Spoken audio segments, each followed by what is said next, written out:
welcome back to the Crown Beat. I'm Lisa Greenwood, and we're here at Winter's house working on our Halloween DIY series.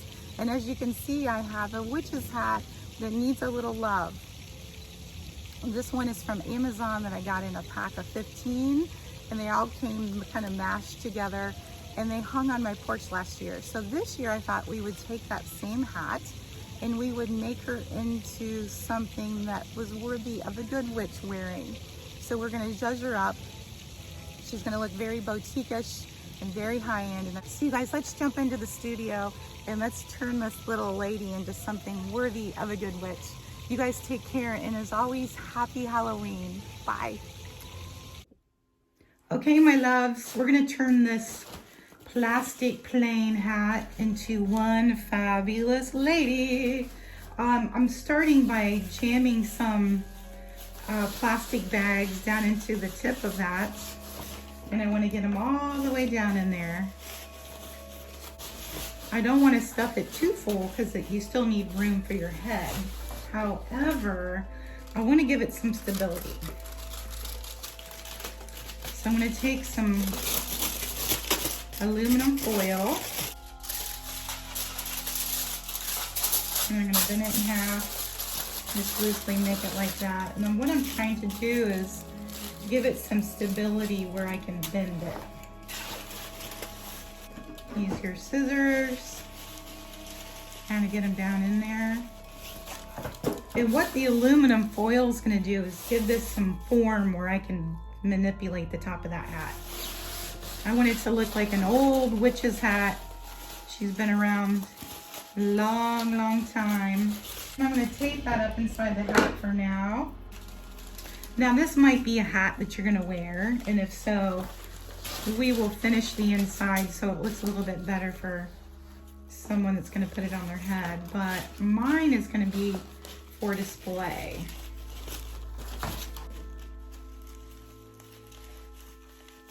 See how that works? Now I have something to be able to bend it, and the aluminum foil is perfect. I'll put some leopard tape.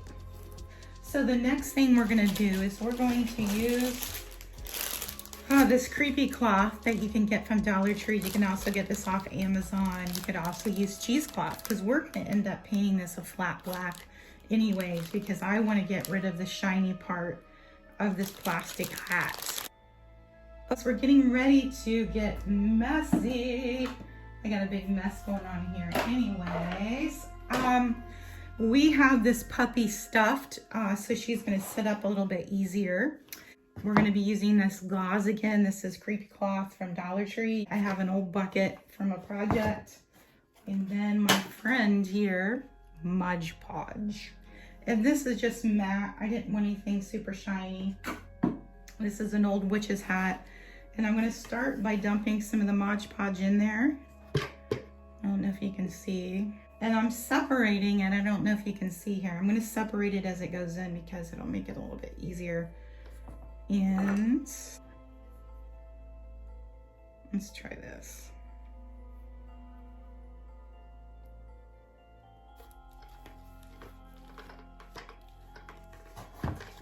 Now this doesn't have to be wringing wet. I tell you, Mod Podge is stinky, stinky. Ooh, that stinks. Oh. Okay. And I think this is fine. You can see about like that. We're gonna start draping. I might put a little bit more here because the hat is plastic.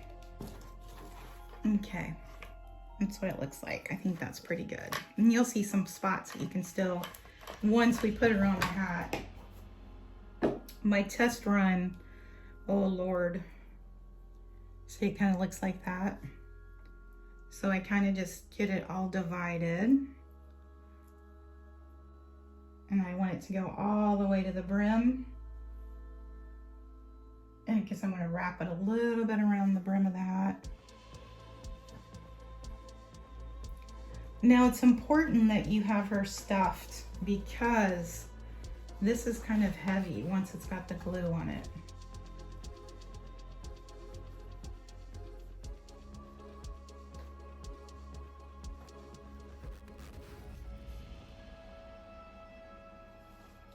And then you can just start manipulating her.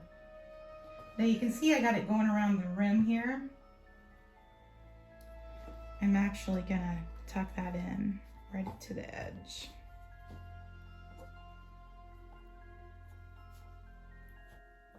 And you guys just play with it. One of the reasons too that I use this little lid is so I can move it around to get all the sides. I mean, it's being transformed already, right? My granddaughter Harper, she is so excited about the Hocus Pocus movie coming out here, I think next week. So we're gonna have a little Hocus Pocus party at her mom and dad's house. And I'm gonna dress up as Winifred. And if you ever watched my episode where I make the spell book, I actually dress up as Winifred at the very end. Now you can see I'm just going back.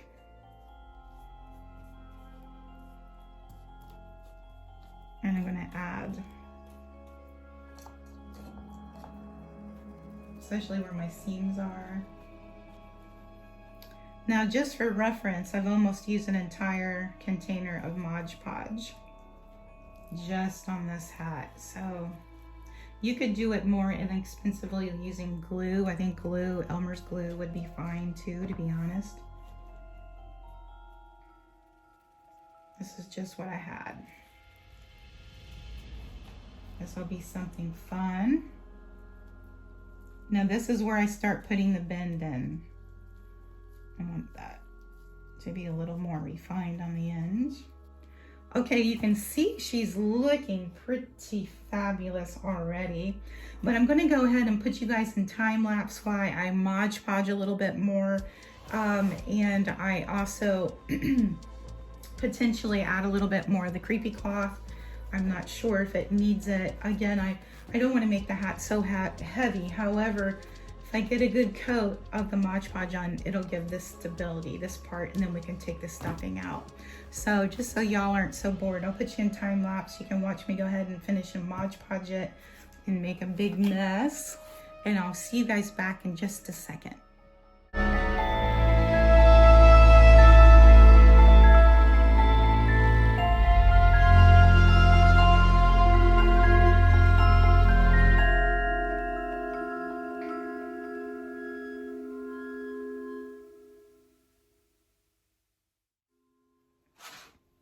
Okay, my beloveds, look at her. Isn't she spectacular? Look how cute her little, that's where we use the aluminum foil so we could get that bend. And I may try to manipulate that a little bit more, but the cheesecloth isn't really, it's still just in the tacky kind of wet stage. You may have to give this another coat of the Mod Podge. This was an entire one, 8 ounces that I dipped all that in and then went back in, as you can see in the time lapse, painted. And also too, as she's drying, keep an eyeball on her, because you can see some of this may not be attached that you missed. Also these edges, I'm really encouraging her to kind of come out on the brim of that hat like it's been worn for years and years or centuries, because she's a witch. Then we're gonna let this lady dry. You may need another coat, like I mentioned. We're gonna wait till it totally dries, and then we're gonna come back and hit it with some black matte spray paint, because you will be able to see a little, even though it's matte Mod Podge, you will see the sheen of that plastic hat underneath, and we don't want to see that anymore. And then the black paint will cover everything. Now, since she's a good forest witch, she's going to be embellished with all sorts of jazzy fun stuff, feathers and beautiful ribbons and all sorts of stuff. And I'll show you that once this lady's dry. A couple tips: maybe wear gloves. This has been kind of a nightmare. And I gotta touch a couple doorknobs on the way inside to wash. And so we're gonna come back in the morning, guys, and we're gonna finish this beauty together. Okay, she's all dry from the Mod Podge, and you can see that she's holding her shape well, which is perfect.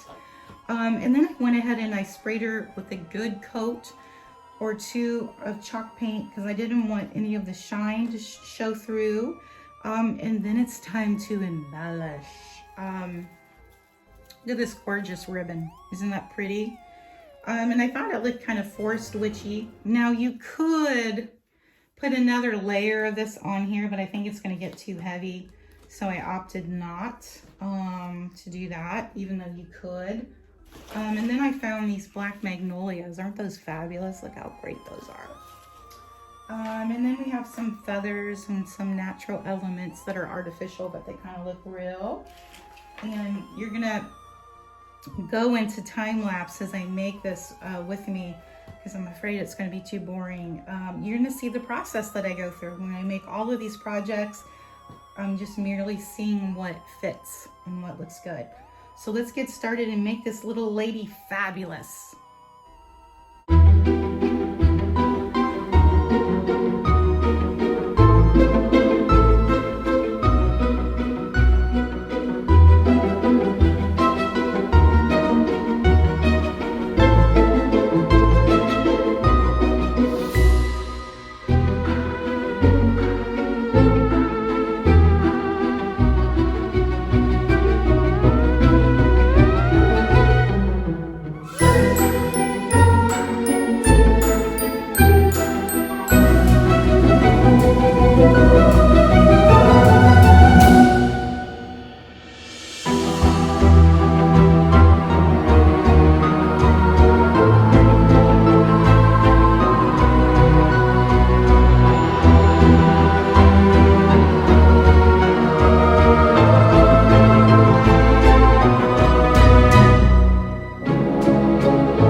Look very high end using Dollar Tree and some Hobby Lobby.